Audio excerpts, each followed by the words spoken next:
Most of the people will ask, is there peer review publication or article in SBEBA? So they think that validity and credibility of something in medicine is getting improved with peer review. Okay. Common people also think like that.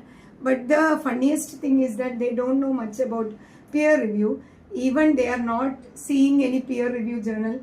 They are unable to read any peer review journal or unable to directly access its importance. So for the sake of public, it's important for public to know what exactly peer review is and what is the relevance of peer review in Ayurveda.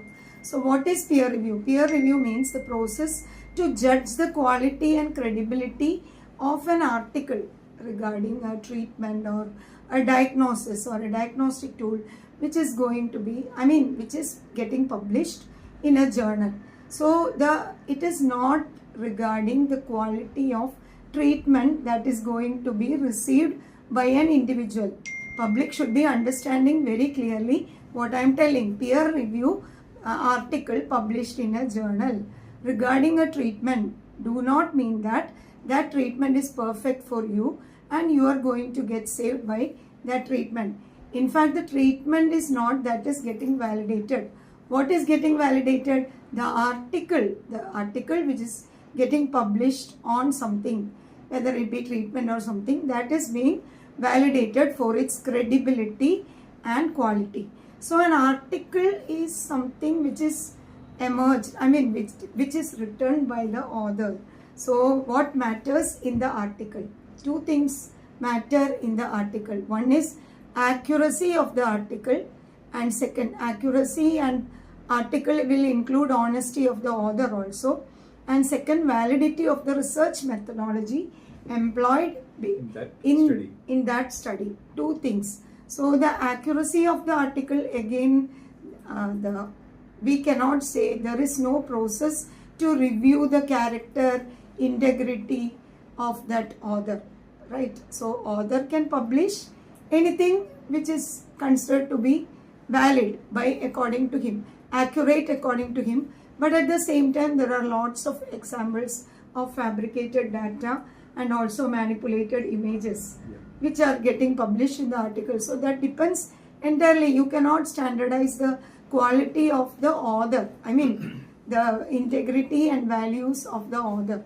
So he can publish something as article if the peers are agreeing with this.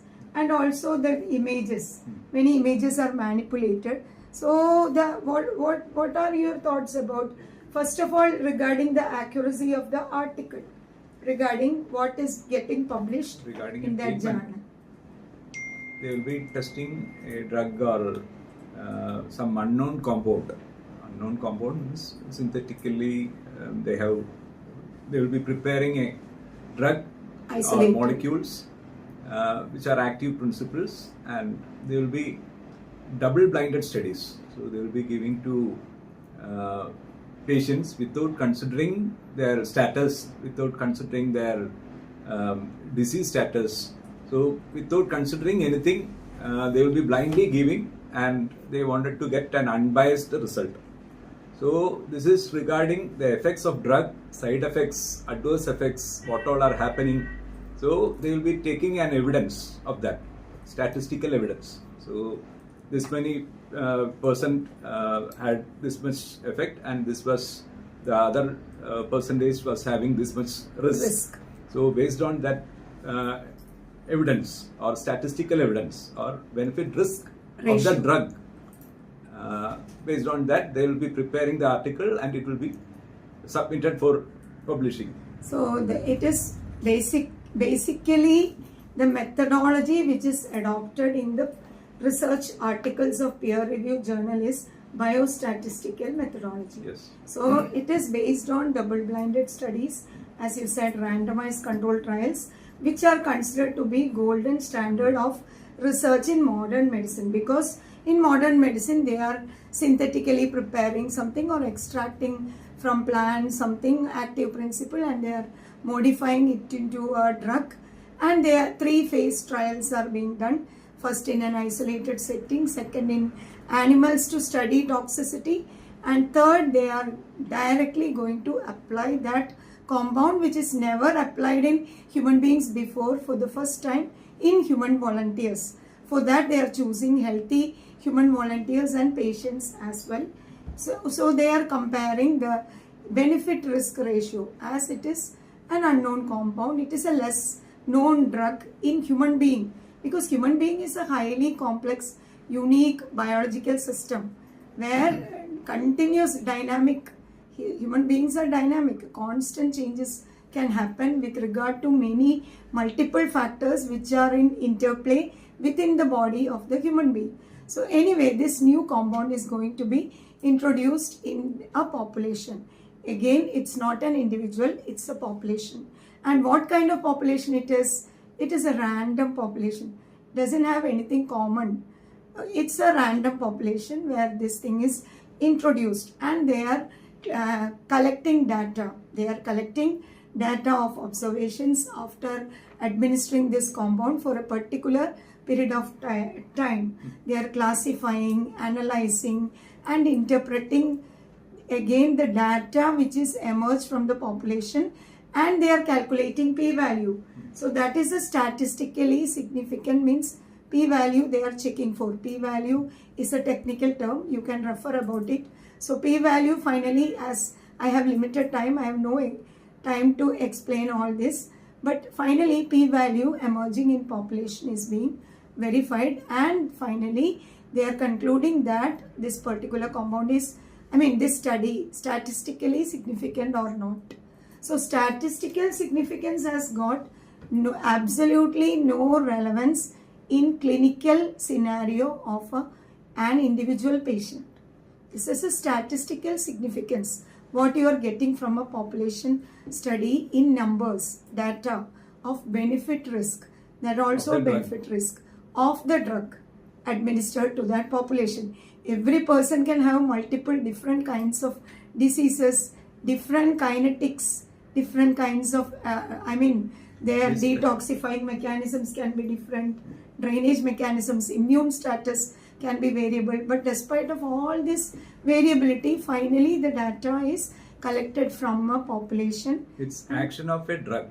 It is not like the action of a drug which is intended to do some suppression or masking or blocking. Basic working. So the benefit, what they intend is the action of the drug which is being carried out in the body. So it is considered as benefit, and other than this intended action of the drug, what is happening in the body of the subject is considered as risk. So it is not benefit to the patient or risk to the patient. It's always risk to the patient because it is not curing the disease or it's suppressing the condition. So any drug is something which is intended to block, mask, suppress, alter, etc. ion channels or enzymes or hormones, neurotransmitters. For example, BP, the drug which you are taking in BP could be beta blockers, the term itself.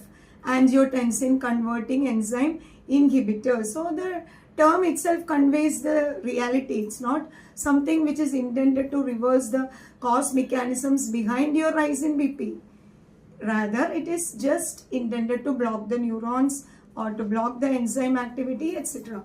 They are counting as drugs, and these drugs are being studied in population, and finally p-value is taken. Statistically significant p-value means significant research, good article, but what it is going to do clinically in every individual is not conveyed by this peer-reviewed article or by this kind of research. Okay, it should be very clear to common men. So they can make a p-value, finally they will get p-value, and that is finally getting published in the article. And what these peers are verifying, the peers are verifying whether this methodology, statistical methodology, is applied correctly in this article. It's nothing regarding your diagnosis or treatment. What is emerged in that article with regard to population study, the peers are checking the credibility of that study, that methodology methodology adopted, and also the research subject, whether that subject has got any relevance and whether the findings are whether substantiated with the scientific matters. And professional scholarly society has got a big thing in, I mean, if it is reviewed by a professional scholarly society, we cannot standardize that. Any reputed professional scholarly society, does that mean that they do not have any bias? So it is like generalizing something. Professional associations who are peer reviewing for long periods. So how do we estimate the quality and knowledge and purity of these peers who are reviewing this article? It's a relative term. So this peer means it's not, they are experts, we can say. Or they are not godmen. If a finding is not understood for the peers, then how they can analyze that? So they are not the ultimate people, no? No, but so if they are not able to understand the finding by the researcher, so they cannot review that. If the researcher is having more intelligence than the peers, then what is peer reviewed? He is having more intelligence, no? So they cannot review that. So who is the peer here? So favoring famous authors and associations are commonly happening by these peer reviews journals. Because they will it's favor, a relative term only. Yeah, they will favor the famous authors. They can naturally deny any innovative method which is, I mean, that challenges the status quo, right? Whatever is conventional, which is being continued blindly for many years. If something innovative is getting published, want to be published, definitely they can deny that. Uncritical rejection can happen in peer review. Does that mean that that article is invalid? That doesn't mean that. So this is one of the main cause of, I mean, flaw of peer review.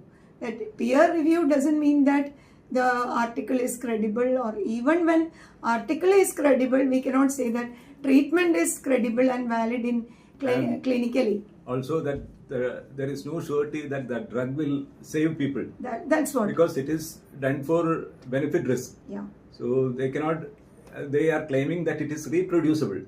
But it is never possible, because if you reproducibility of the data they are telling, not the same data they cannot reproduce, replicality. Because if they in the same population itself, if you do it after 3 months, the status of the people will be changing, and the result also will not be the same. If 75% benefit and 25% risk were there, next time it will not be the same. So consistency is not possible. So if reproducibility is same, then new side effects will not emerge. So everything every time the same side effects should come now. Yes. So that reproducibility word itself is wrong in the study of. So blocking, masking may be happening in every individual, but what is observed on the side can vary in every individual. You're right. So inconsistency can happen, and whether this data will ensure protection of every human individual is the question. In Ayurveda it is mentioned, Shastra Sahita Tarko Sadhananam. Any tool which is intended to be published, or whether to validate the credibility or authenticity of any action in Ayurveda, is meant to be evaluated by science of Ayurveda. Shastra Sahita Tarka, scientific reasoning, is mentioned as golden tool of validation in Ayurvedic science. From Ayurvedic perspective, this is unethical. So our research is also entirely different. No, yeah, we are applying deductive reasoning, deterministic science. So that is why our drug research, Bheshaja Pariksha states, Prakriti evam guna evam prabhavam asmin deshe jadam asmin ritau evam grihidam evam nihidam evam upaskridam, up to that quality control. Evam vidasya purushasya edavandam dosham anaya matraya yuktam evam vidasya purushasya edavandam dosham apakarshati upashamayadi va yad anyadapi chevam vidam beshajam tacha anena cha anyena cha visheshena yuktamidi. So it means that it is precision oriented, personalized evaluation or validation. Evaluate the cause of the disease cause, status, mechanism, patient status, and we have to decide the medicine and according to the all these things, treatment principle is to be decided Diagnostic and based on the treatment principle. treatment principle, what the nature of the medicine should be, what the nature of the Action food should and regimen should be, Correct. and dose, duration, potency, form, how to and when to administer. All these have to be decided in the patient. So this is precision-oriented, personalized approach, which are again standardized. Personalized doesn't mean that it is not standardized. There are standardized research methodologies mentioned in Ayurveda, and each and every article has to follow standardized research methodology of Ayurveda.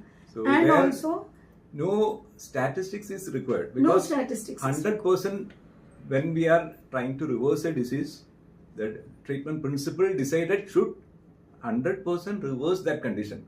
Maybe by other causes the result may not be that much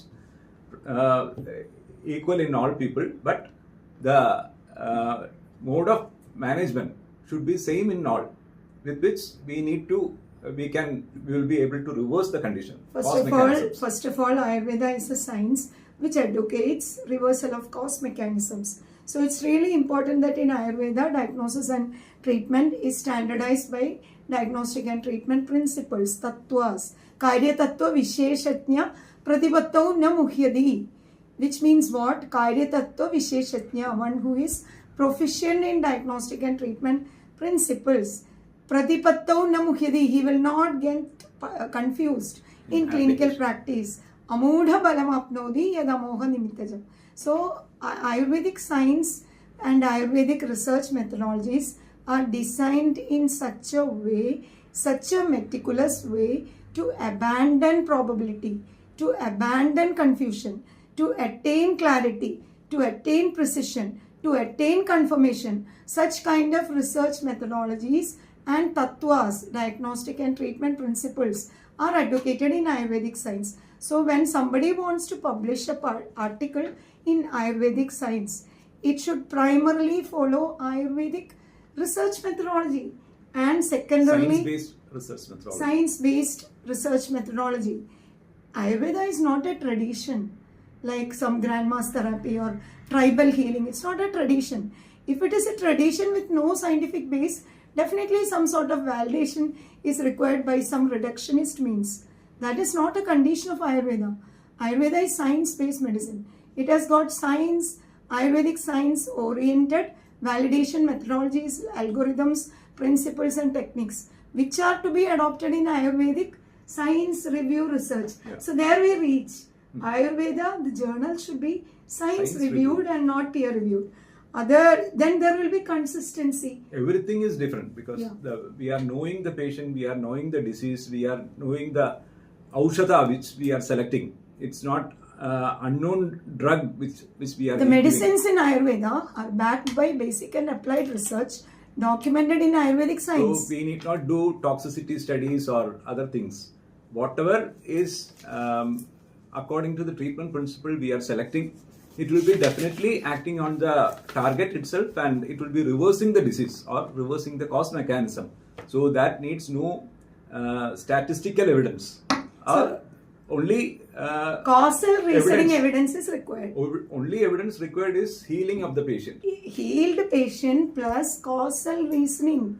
That is causal reasoning will emerge consistency. Logical when the logics in the science, embedded in the science, are consistent, they will give the same effect when applied rightly in the right situations. So it is consistency happens not by the data, it happens by the logicality of that science. How much logical the approach is, depending on that consistency is. And peers cannot adulterate science review journals. Yeah. Because science peers... That's what I asked. If researcher is more intelligent than the peer, exactly, then who will be the peer? So science should review. Science should be reviewing every article of Ayurveda.